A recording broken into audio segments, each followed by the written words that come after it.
மொத்தமாக அரண்டு போன நேட்டோ நாடுகள், நட்பு நாடுகளையே காலி செய்யும் ட்ரம்பின் பயங்கர பிளான்.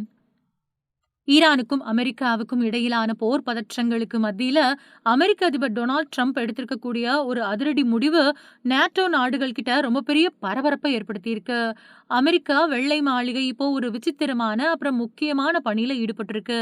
ஈரானுடனான போர்ல அமெரிக்காவுக்கு ஆதரவு கொடுத்த நாடுகள் எது, ஆதரவு அளிக்காத நாடுகள் எது அப்படிங்கறத வகைப்படுத்த நாட்டி அண்ட் நைஸ் அப்படிங்கிற பேர்ல ஒரு பட்டியலை அதிபர் ட்ரம்ப் தயாரிச்சுட்டு வரதா தகவல்கள் வெளியாயிருக்கு.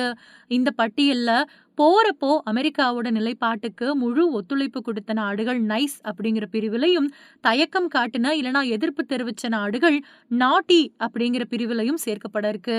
நேட்டோ அமைப்போட தற்போதைய தலைவரான மார்க் ரூட்டோ சீக்கிரத்திலேயே வாஷிங்டனுக்கு பயணம் மேற்கொண்டு ட்ரம்ப்பை சந்திக்க போறாரு.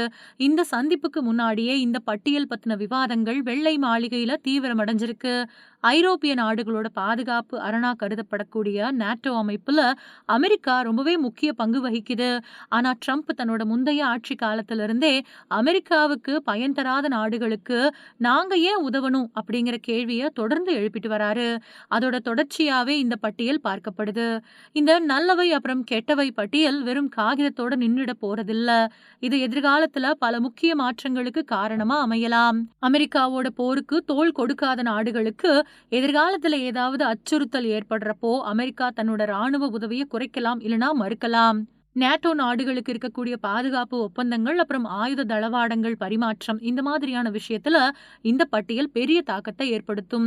நேட்டோ அமைப்புக்கு நாடுகள் வழங்க வேண்டிய நிதி அப்புறம் பாதுகாப்பு செலவினங்களை சுட்டிக்காட்டி அமெரிக்கா தன்னோட பிடிய இருக்க இந்த வாய்ப்பை பயன்படுத்தும்.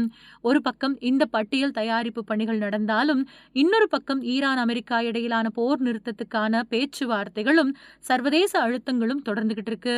உலகம் முழுக்க கச்சா எண்ணெய் விலை உயர்வு அப்புறம் பொருளாதார சரிவு ஏற்பட்டிருக்கிறதால இந்த போரை முடிவுக்கு கொண்டு வர பல நாடுகள் முயன்று வருது. இருந்தாலும் ட்ரம்ப் நிர்வாகம் தன்னோட நட்பு நாடுகளோட விசுவாசத்தை சோதிக்க இதுவே சரியான தருணம் அப்படின்னு நினைக்குது. எங்களோட நிக்கிறவங்க யாரு, எங்களை எதிர்க்கிறவங்க யாரு அப்படிங்கறத தெளிவா தெரிஞ்சுக்கிட்டு அதுக்கேத்த தன்னோட வெளியுறவு கொள்கையை மாற்றி அமைக்க ட்ரம்ப் திட்டமிட்டு இருக்காரு. அமெரிக்காவோட இந்த அதிரடி நடவடிக்கையை ஐரோப்பிய நாடுகள்ல ஒருவித அச்சத்தை உருவாக்கி இருக்கு. குறிப்பா போர்ல நேரடியா பங்கெடுக்க விரும்பாத நாடுகள் இந்த பட்டியலால அவங்களுக்கு கிடைக்க வேண்டிய பாதுகாப்பு உரிமைகள் பறி போயிடுமோ அப்படின்னு கவலைப்படுறாங்க.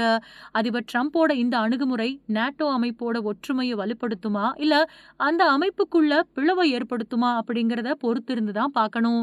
மார்க் ரூட்டோவோட வாஷிங்டன் பயணம் முடிஞ்ச பின்னாடி இதை பத்தின அதிகாரப்பூர்வ அறிவிப்புகள் வெளியாக வாய்ப்பிருக்கு.